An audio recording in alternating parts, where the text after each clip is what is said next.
Hello, I am Mark Alperovich. I am the president of Isograd, and today I'm going to speak about IRT. So IRT stands for Item Response Theory, and it's a mathematical model used in assessments. IRT enables you to determine the difficulty of the question that you are asking to candidate and their score. It is critical to understand that IRT works on both aspects: the estimate of the difficulty and actually other informations about the item that you are asking to the candidate, and also the levels. Why do we need IRT? Well, IRT will help us to convert the answers of a candidate to a given set of questions into a result, most likely a score, a grade, or a numerical indicator to represent the skill levels. So the first thing I would like to show you is why we need IRT. The first reason is because difficulty of a question, especially when dealing with MCQs, is something that is not intuitive at all. Difficulty of a question very often depends on the likelihood of the wrong answer that you are proposing to the candidate. For example, let's imagine I ask to a candidate, what is the population of the United States? And I propose him 50 million, 100 million, 320 million, 1 billion. Well, typically I've made a quite easy question. Now I ask the same question, what is the population of the United States? And I propose 320 million, 321, 322, 323. In such case, the question becomes extremely difficult. And if you think about it, it's the same question with the same correct answer. So it is very difficult to infer what is the difficulty of the question. What also IRT will tell you is how much the question tells about the skill level. Because very often, when dealing with MCQs, what you may be measuring is not the knowledge of the candidate of the specific skill, but more his intelligence. Because he's going to be able to deduce what is the right answer by a negative approach, saying it cannot be that, it cannot be that, it cannot be that, so it is that. You are measuring, another skill, intelligence, but you are not measuring his knowledge. Typically, if I take back this question on the population of the United States, I don't know the population of the United States. But the first question, I can answer to it by deduction. I roughly know it.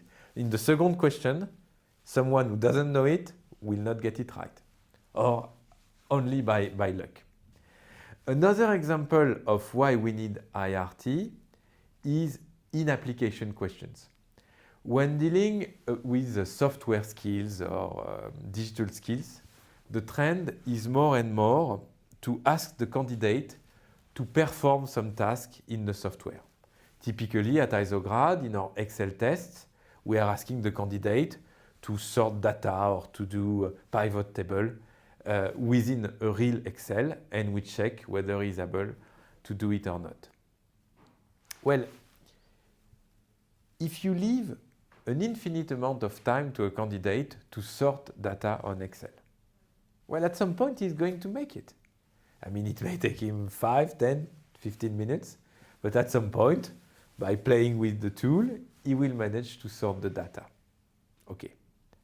Now, you decide that in order to get the question right, you leave him 3 minutes. Okay. So now the question is a bit more difficult because you don't have an infinite amount of time, you have 3 minutes. So some candidates will take 2 minutes to sort the data and some other will fail it.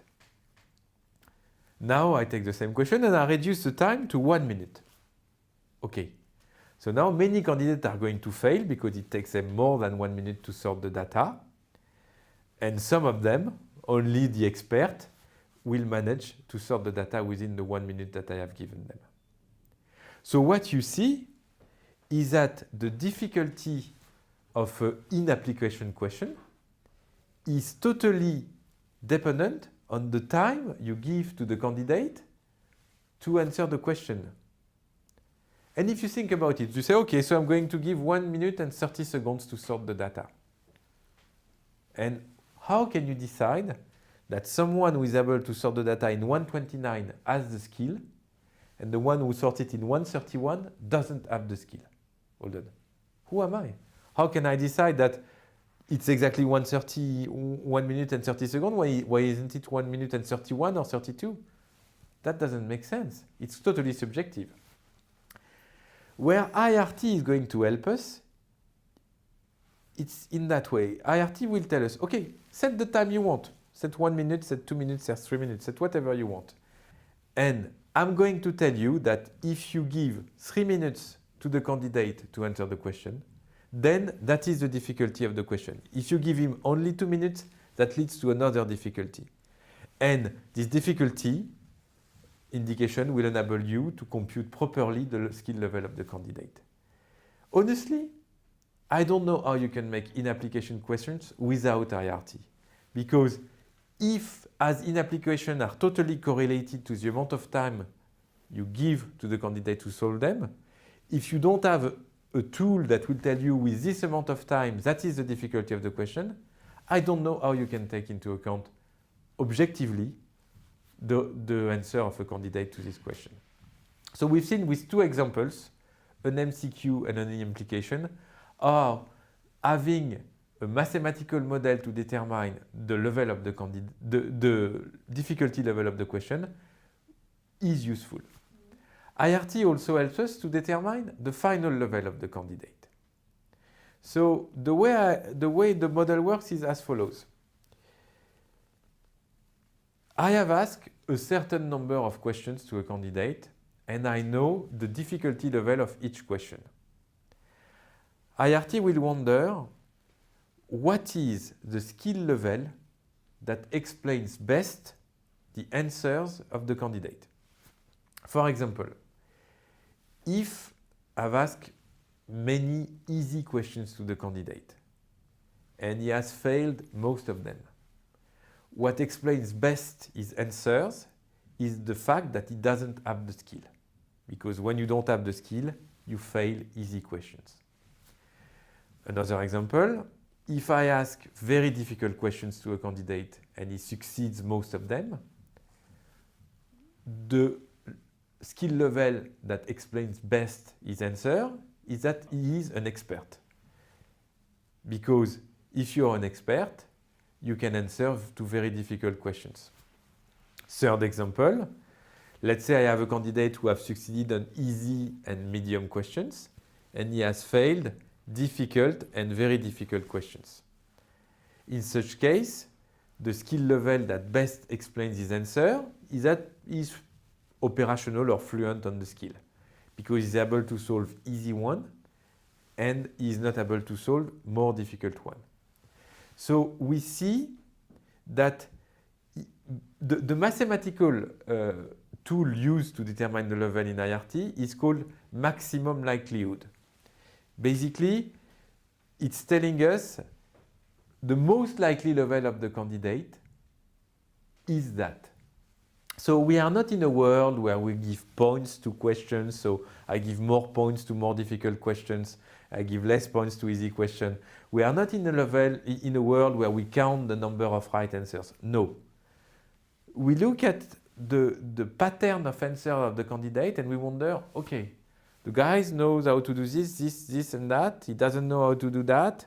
Okay, what kind of level has he got?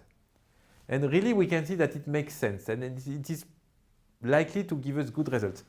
A side effect of this model is that you can get the maximum score even by having some questions wrong.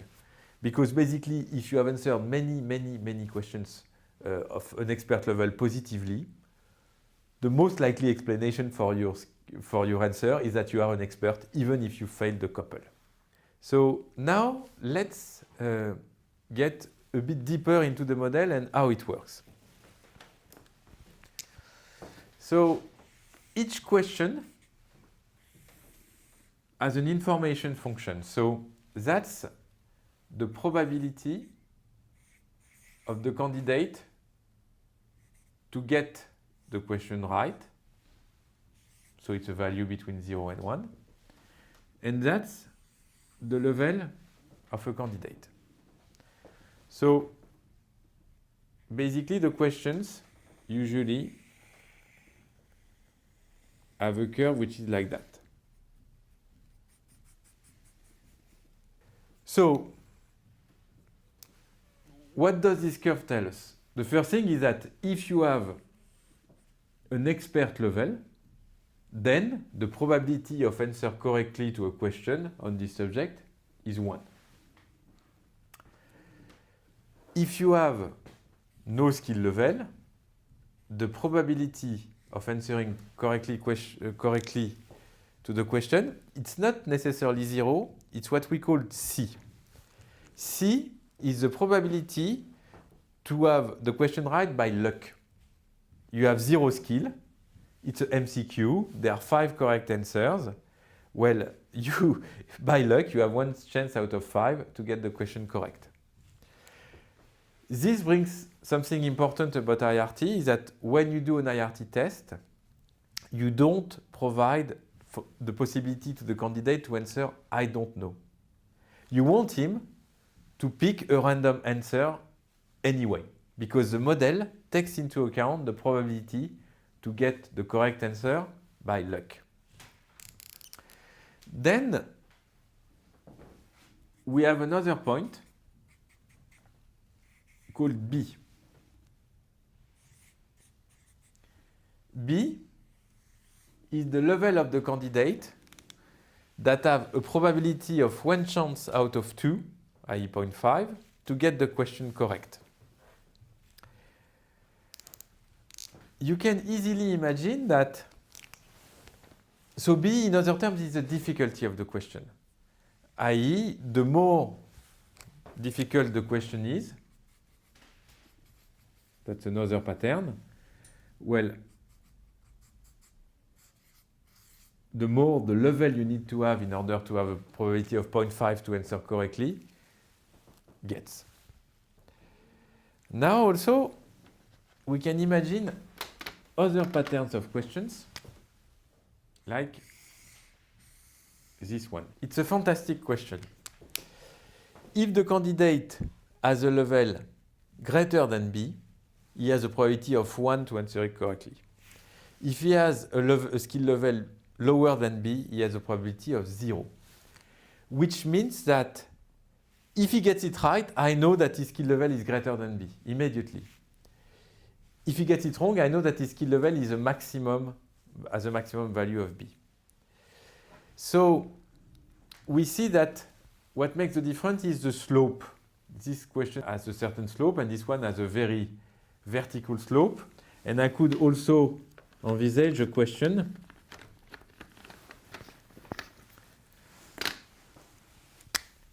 that has no slope at all, that is flat. This slope is called the discriminance and is called A. A is